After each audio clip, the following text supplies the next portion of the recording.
Don't you dare touch that equipment, Dr. Helen Cartwright, Space Tech's chief launch director, shouted at the janitor in the worn blue coveralls, not knowing this man was about to save her $2 billion rocket from catastrophic failure and completely shatter everything she believed about genius, talent, and human worth. T-minus 47 minutes to launch. The control room erupted in chaos as warning lights flooded every console. Mission Control at Cape Canaveral had detected a critical anomaly in the fuel injection system, something no one could identify, let alone fix. Dr. Cartwright frantically cycled through emergency protocols. Nobody at the facility could diagnose it.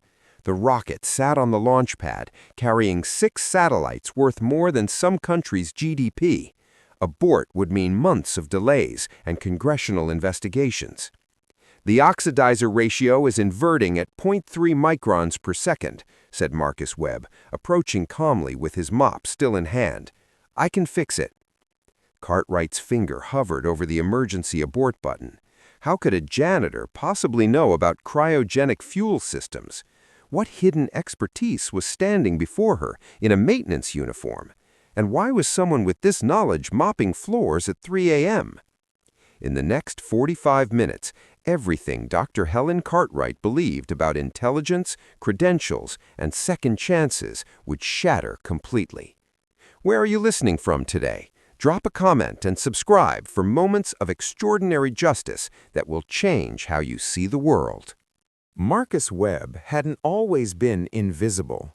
15 years ago, he was the lead propulsion engineer at NASA's Jet Propulsion Laboratory, the man who solved the impossible problem that saved the Mars Odyssey mission. Now he mopped the floors of the very facility where rockets he once designed now launched, an invisible man to the engineers who rushed past without a glance. The morning had started like any other. Marcus woke at 4:47 a.m. in his carefully maintained spot behind the maintenance building. He washed with military precision at the outdoor spigot, a habit from his Air Force days when precision meant mission success. His routine was methodical. Fold his sleeping bag into exact thirds, inventory his possessions in the weatherproof duffel, review technical journals he collected from facility recycling bins. His battered scientific calculator remained his one connection to his former life. MIT graduate, 2 aerospace engineering degrees, holder of 7 patents that generated over $400 million in cost savings for missions that no longer acknowledged his existence. The irony wasn't lost on Marcus that he could calculate orbital insertion trajectories in his head, but couldn't get past a standard background check for engineering positions. Overqualified for the position, they said when they bothered to respond. Cultural fit concerns, they muttered when his credentials couldn't be denied. The real reasons hung unspoken in the air. The restraining order from his ex-wife that made him look dangerous, the bankruptcy from medical bills when his daughter needed emergency surgery, the 18-month employment gap that raised red flags, a system that punished one mistake with permanent exile. Marcus maintained his dignity despite it all. He volunteered teaching math at the homeless shelter twice weekly, kept his mind sharp solving complex equations during night shifts, maintained intimate knowledge of every system in the facility he cleaned. He kept his mind sharp despite a system designed to dull it. This morning, Marcus had noticed something wrong with the Launch Complex 39A fuel systems before the alarms sounded. The pressure differential in the cryogenic lines was oscillating at 1.7 hertz, a frequency that only someone intimately familiar with third-generation liquid hydrogen systems would recognize as catastrophic. The harmonic resonance was developing in the exact spot the original Constellation program documents had predicted stress concentration. Marcus had flagged this vulnerability in his technical paper 9 years ago, but his warnings had been dismissed by administrators eager to cut costs and meet deadlines. Now, one of those administrators stood before a crisis that was a monument to Marcus's ignored expertise. Marcus approached the control room cautiously. He'd learned the hard way that his help wasn't always welcome, especially from those who judged books by their threadbare covers. His worn coveralls and facility badge marked maintenance, typically triggered dismissal faster than his expertise triggered respect. He saw panic flicker in Dr. Cartwright's eyes, not of Marcus as a person, but of Marcus as a potential security breach. The launch director's hand tightened around her security keycard. Marcus knew that gesture well. He'd seen it countless times over the past 3 years. "Dr. Cartwright, I know what's wrong with your fuel system," he said, keeping his voice steady and professional. "Your cryogenic oxidizer is experiencing harmonic resonance in the tertiary injection manifold. The frequency is creating a standing wave that's inverting your fuel mixture ratio." "Security, remove this man from mission control," Cartwright said, not even looking Marcus in the eye. Her voice carried the practiced authority of someone used to being obeyed without question. The crowd of engineers and technicians had doubled in size. Every screen showed the same terrifying countdown, T-minus 43 minutes. Dr. Cartwright, the woman who'd orchestrated 12 successful launches, stranded alongside her $2 billion payload. Social media nightmare material within minutes. "Dr. Cartwright, I really can help," Marcus persisted, maintaining a respectful distance. "That specific GX7000 fuel system has a known vulnerability with resonant frequencies between 1.5 and 2.0 Hz, particularly in the tertiary manifold's titanium composite junction." "How would you know anything about this system?" Cartwright cut him off, finally looking directly at Marcus. Her gaze took in the faded name patch, the keys jangling from his belt, the worn work boots that contained his worldly possessions in a locker downstairs. Her expression shifted from panic to contempt in an instant. Marcus met her gaze steadily. "Because I designed the original resonance dampening system this fuel injection architecture is based on." A burst of laughter escaped Cartwright's lips, sharp, incredulous, cutting. Several engineers joined in nervously. "Right, and I'm the Queen of England." Cartwright turned away, focusing on her tablet again. "Look, I appreciate you're trying to, whatever this is, but this system contains classified technology. Even most aerospace engineers can't troubleshoot it." Marcus didn't move. "The resonance is causing microcavitation in the liquid hydrogen feed, which is why you're getting that specific amber warning pattern on Console 7. If it continues, you'll have a catastrophic fuel contamination event in approximately 31 minutes, well before your launch window closes." Cartwright froze. The warning pattern was indeed exactly as described, and the predictive algorithm had given her a 28 to 34-minute window before contamination would force a scrub. "How did you—" she began, then stopped herself. Her eyes narrowed with suspicion. "Did someone put you up to this? Is this some kind of industrial espionage?" A sleek black SUV pulled up outside. 3 men emerged, security contractors from Space Tech's corporate office, responding to Cartwright's earlier panic call about the anomaly. "Is there a problem, Dr. Cartwright?" asked the lead contractor, a former Marine with a jaw like an anvil, eyeing Marcus with professional suspicion. "This gentleman was just leaving," Cartwright replied coldly. "He seems to think he knows something about classified propulsion systems. I know the GX7000 uses a modified version of the resonance dampening architecture from the Ares V5 program. I know it has a harmonic vulnerability that was identified in Phase 2 testing, but ignored due to budget constraints. I know that internal document JPL Prop 2011-447 documents the exact issue I'm describing." Cartwright's face showed a flash of recognition at the specific document number. That was proprietary information never made public. In fact, that document was still classified. "How could you possibly—" she began. "Dr. Cartwright, we should secure the control room," interrupted the security contractor. "This facility contains sensitive national security assets." Marcus stood his ground. "You have approximately 29 minutes before that rocket suffers fuel system contamination. The manufacturer's emergency team can't help you. They're in Huntsville and don't have the classified clearances or physical access for this specific installation, and flushing the system will only accelerate the cavitation damage." Cartwright hesitated, visibly torn between dismissing Marcus and the growing realization that this janitor somehow possessed insider knowledge about classified systems. "Sir," the contractor addressed Marcus firmly, "I'm going to have to ask you to leave Mission Control immediately." "Wait," Cartwright raised her hand. "You mentioned document 447. How do you know about that?" "Because I wrote it," Marcus replied simply.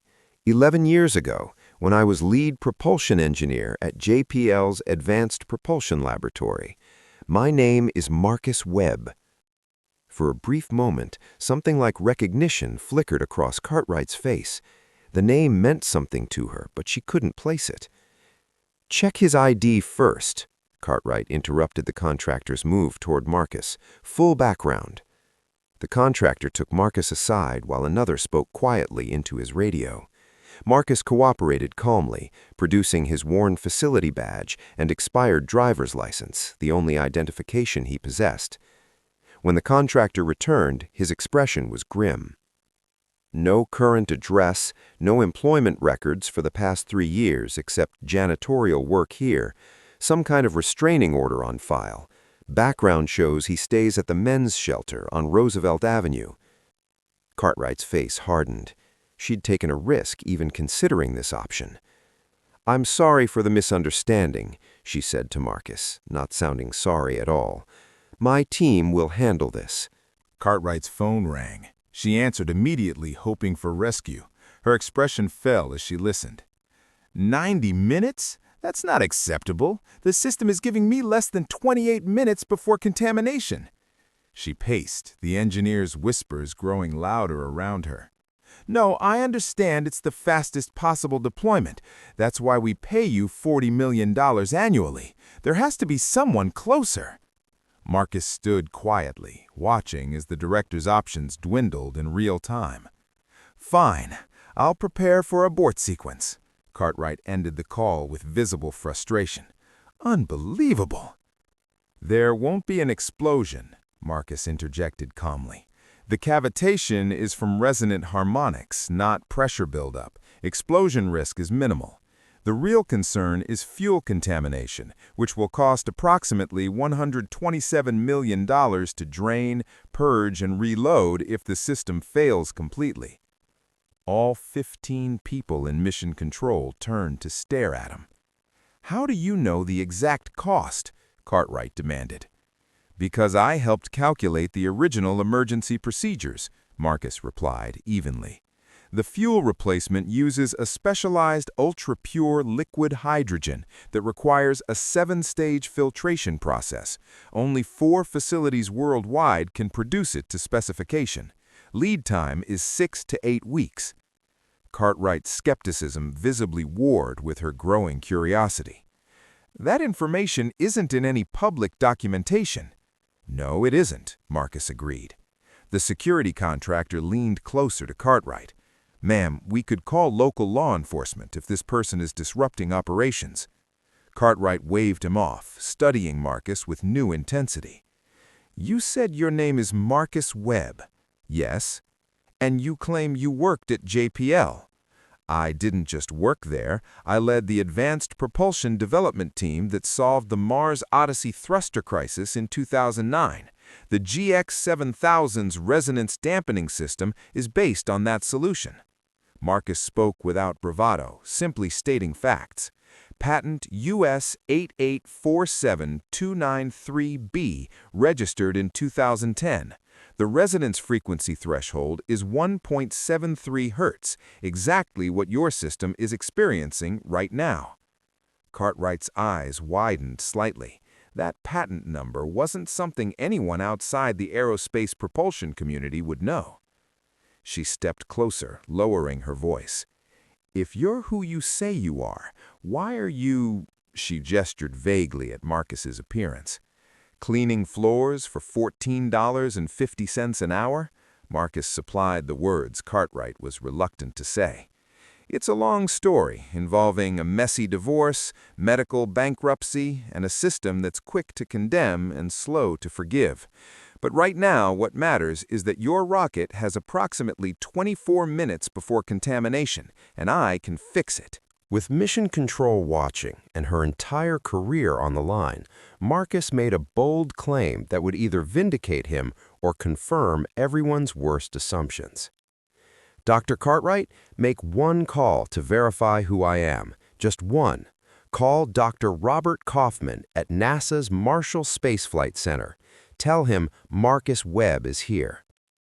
The tension in Mission Control was palpable as Cartwright considered Marcus's request. "Dr. Robert Kaufman, the Associate Administrator for Space Operations?" Cartwright asked, surprise evident in her voice. Marcus nodded once. "Tell him I'm here. He'll confirm everything I've told you." Cartwright hesitated only briefly before pulling out her phone. She scrolled through her contacts. The fact that she had direct access to a NASA Associate Administrator spoke volumes about her own position in the aerospace industry. "This is Helen Cartwright from Space Tech," she said when the call connected. "I apologize for the emergency call, Dr. Kaufman, but I have a rather unusual situation." She glanced at Marcus. "There's someone here who claims to know you, says his name is Marcus Webb." The change in Cartwright's expression was immediate. Her eyes widened as she listened to the response on the other end. The security contractors exchanged uncertain glances as seconds stretched into a full minute of Cartwright listening, occasionally glancing at Marcus with new eyes. "Yes, he's right here," Cartwright finally said. "Would you mind if I put you on speaker?" She pressed a button and held the phone between herself and Marcus. "Marcus? Marcus Webb? Is that really you?" The voice that came through the speaker was deep and weathered, tinged with disbelief. "Hello, Bob. It's been a while." 4 years. We looked everywhere for you after you left JPL." "It's a long story," Marcus said simply. "I'm sure it is." Kaufman's voice grew more serious. "Dr. Cartwright, do you understand who you're speaking with? Marcus Webb is the most brilliant propulsion engineer I've ever worked with. His resonance dampening solution saved the Odyssey mission and became the foundation for our entire next-generation fuel injection architecture. We still use his patents in our latest Mars vehicles." Cartwright's face showed her growing astonishment. "He claims he can fix our GX7000 resonance problem, says there's harmonic cavitation in the tertiary manifold. If Marcus says he can fix it, then he can fix it. In fact, he probably designed the dampening system your fuel injection is based on. Lockheed licensed his patents for their commercial division after he left." The security contractors shifted uncomfortably. The lead contractor now stood differently near Marcus, his posture subtly changed from suspicion to respect. "The thing is, Dr. Kaufman," Cartwright continued, her voice lowered, "he appears to be working as a janitor." "Janitorial services," Marcus supplied with quiet dignity. "I've been working maintenance here for the past 3 years, Bob." A stunned silence came from the phone. Marcus, that's not possible. You had offers from every major aerospace company after Odyssey. I sent you one myself, Deputy Director of Propulsion. You never responded." "Like I said, it's a long story, but right now, Dr. Cartwright's rocket has approximately 19 minutes before critical fuel contamination. With your endorsement, perhaps she'll let me complete the repair." The mission clock chimed. T-minus 19 minutes. Warning, fuel system anomaly approaching critical threshold. "Helen," Kaufman's voice was now deadly serious, "let Marcus fix your system. Not only is he capable, but he's probably the single most qualified person on the planet to do it. I'd trust him with the SLS core stage, let alone a commercial launch vehicle." Cartwright looked at Marcus with new eyes. "I don't understand. If you're who he says you are, how did you end up like this?" Marcus held her gaze steadily. "Divorce, bankruptcy, a background check system that asks questions but doesn't want real answers. Once you fall through the cracks, no address, no phone, no credit score, try getting back up. But we can discuss social inequities after we save your rocket." Cartwright nodded, properly chastened. "Security, stand down. Dr. Kaufman, thank you for the confirmation." "Wait," Kaufman said quickly. "Marcus, when this is over, call me immediately. I mean it. We have 3 senior positions waiting for you. Always have." "I'll consider it," Marcus replied noncommittally. "Goodbye, Bob." Cartwright ended the call and turned to Marcus. "I owe you an apology." "You owe me access to the fuel control systems," Marcus corrected her, already moving toward the primary console. "And I'll need your lead systems engineer." A young woman stepped forward immediately. "Sarah Chen, Propulsion Systems." "Sarah, pull up the tertiary manifold pressure data for the last 6 hours," Marcus instructed, his fingers already flying across the console with practiced ease. "I need to see the exact frequency progression." As Marcus dove into the data, the room's atmosphere changed from voyeuristic curiosity to something approaching awe. Even the security contractors had backed off, though they continued to watch with professional interest. "There," Marcus pointed at a graph that meant nothing to most people in the room. "See that sine wave? It started at 0.3 Hertz 9 hours ago and has been climbing exponentially. Classic harmonic resonance cascade." "How exactly do we stop it?" Cartwright asked, genuinely curious now. "The resonance is caused by the interaction between your cryogenic flow rate and the natural frequency of the titanium composite junction. By introducing a counterfrequency through the secondary dampening system and simultaneously reducing pressure flow by exactly 3.7%, we can collapse the standing wave." Sarah Chen's eyes widened. "But reducing pressure will push us outside nominal parameters for launch." "Temporarily," Marcus said. "Once the resonance collapses, we can restore normal pressure. The fuel system is designed with enough tolerance to handle brief deviations. It's in the specs, though most engineers don't realize it because the margins are classified." He turned to Cartwright. "I need authorization to access the dampening system control interface. It requires director-level clearance." The mission clock updated. T-14 minutes. Alert. Fuel system contamination risk elevated to critical. Cartwright didn't hesitate this time. She entered her credentials into the secure terminal. "You have full access." Marcus's hands moved with surgical precision across multiple screens simultaneously. "Sarah, I need you to monitor the pressure differential on console 4. When I activate the counter frequency, the readings will spike initially. That's normal. It means the resonance is collapsing." "How will I know if something's going wrong?" Sarah asked. "If you see the frequency increase instead of decrease, we'll have about 30 seconds before the manifold ruptures. But that won't happen." Cartwright watched in fascination. "And you developed this technique?" "Necessity is the mother of invention," Marcus said. "When you've worked with experimental systems in zero-margin environments, you learn what actually matters versus what engineers worry about." The critical moment approached. Marcus looked up at the gathered engineers. "I need complete concentration for this next part. The frequency modulation must be precise, and I'll have only one attempt." Cartwright nodded and gestured for everyone to step back. Mission Control fell silent as they watched the Janitor bent over the most sophisticated launch control system in the world, his hands steady as a surgeon's.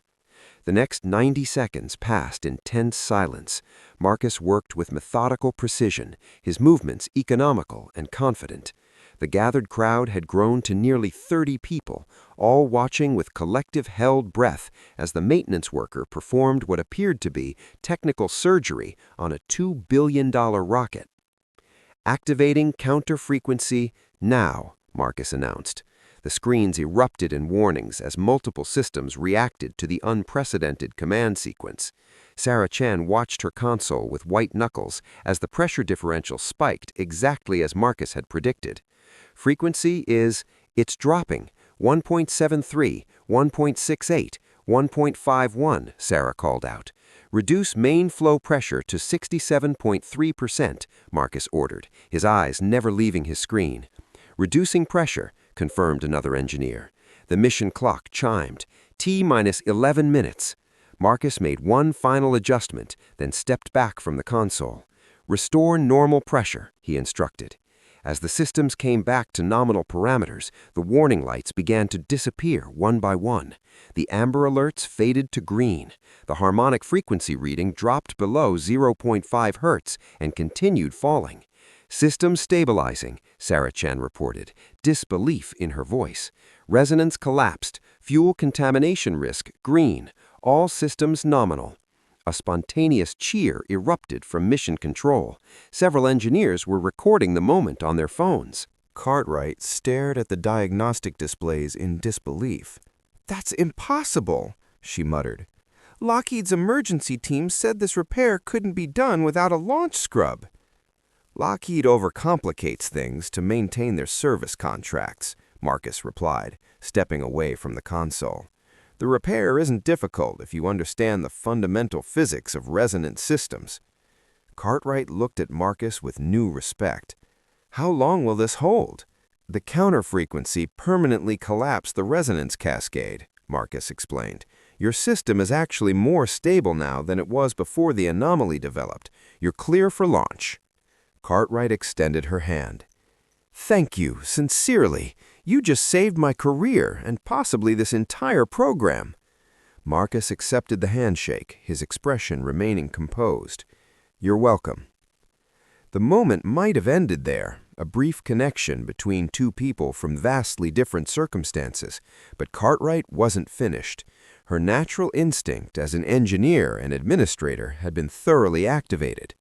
"I'd like to understand more about your background and your situation. We need someone with your expertise here officially. Would you be willing to discuss a position with Space Tech?" Marcus considered the offer for a moment. "I appreciate the gesture, but I don't think—" "Please," Cartwright interrupted. "At minimum, I owe you proper compensation for today, and frankly, after what Dr. Kaufman said, I'd be insane not to try to bring you onto my team." Sarah Chen, who had been quietly listening, approached. "Dr. Cartwright, the launch window closes in 8 minutes. We should begin final checks." Cartwright looked torn between her scheduled launch and her newfound interest in Marcus. "Stay for the launch," she suggested suddenly. "Watch it from the VIP observation deck. After that, we'll talk seriously about your future here." Marcus shook his head. "I'm hardly dressed for the observation deck." Cartwright waved off the objection. "You just saved a $2 billion mission wearing coveralls. I think we can overlook the dress code. Besides," she smiled genuinely for the first time, "I want you to see what your work made possible." For the first time, Marcus allowed himself a genuine smile. "I'd like that." 7 minutes later, Marcus stood on the VIP observation deck, 3 miles from the launch pad. The deck was filled with space tech executives, government officials, and major investors, people who belonged in this world.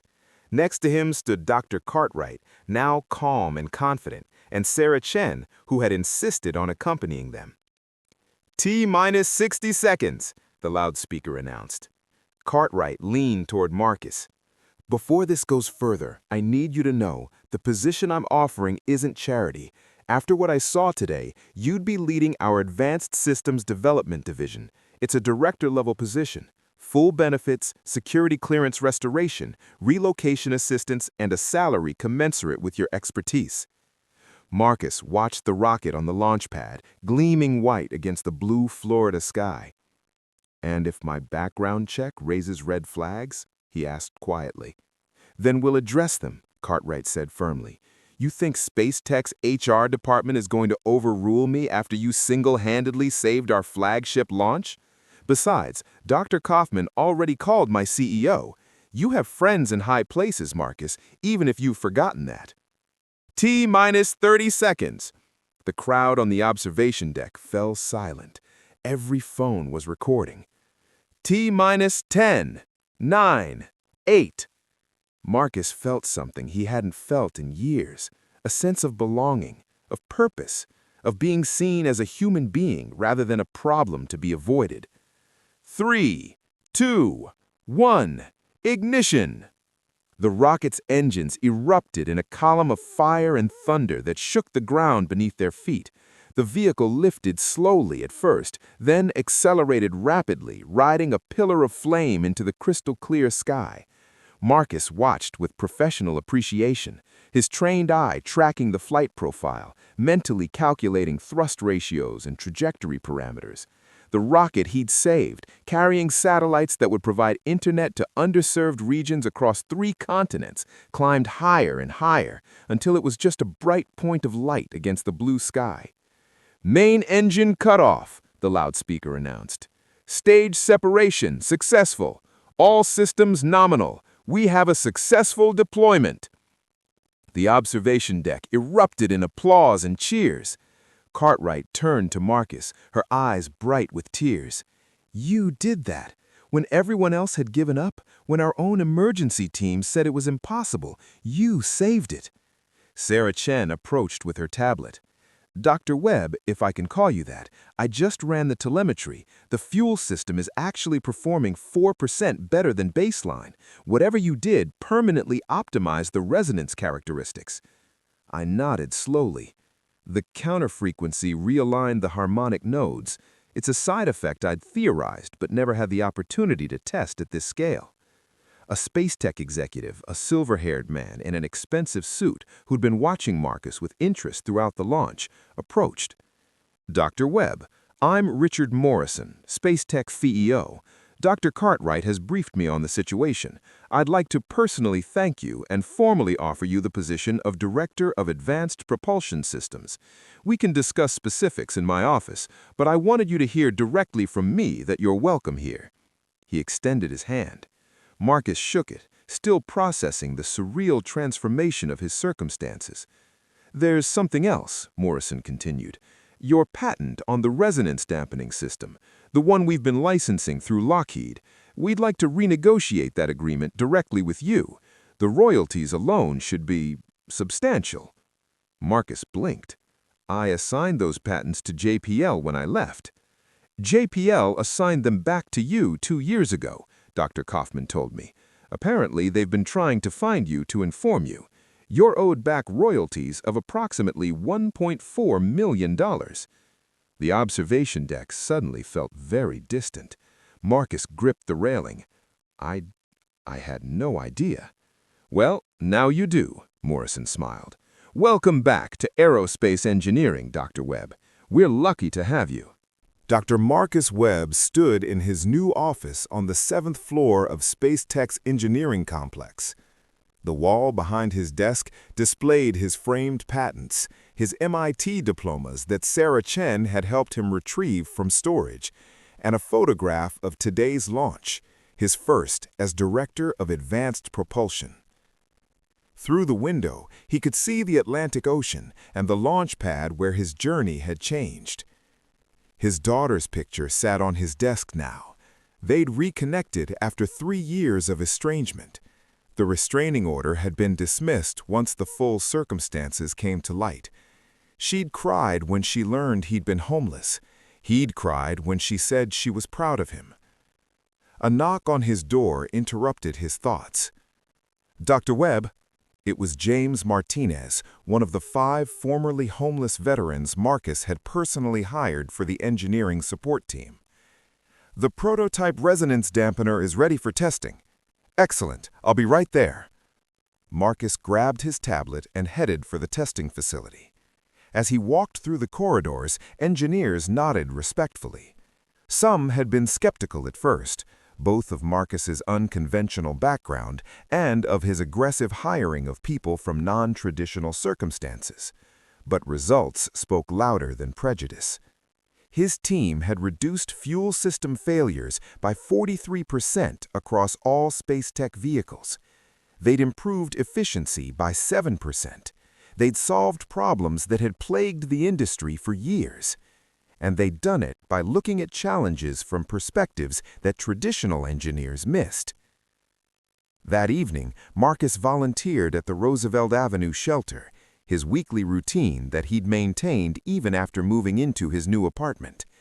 He taught advanced mathematics to anyone interested, helped with job applications, and made sure everyone knew that circumstances didn't define worth. "How'd you do it?" asked a young man named David, homeless for 6 months after a tech startup bankruptcy. "How'd you get from here to there?" Marcus thought about that morning 6 months ago, about the courage it took to approach Dr. Cartwright, about the countless times he'd been dismissed before someone finally listened. "I kept my skills sharp," Marcus said. "I maintained my dignity, and when the moment came, I didn't let anyone else's assumptions define what I knew I could do."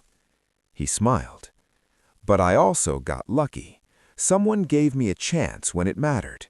So now I make sure I'm giving chances to people who deserve them.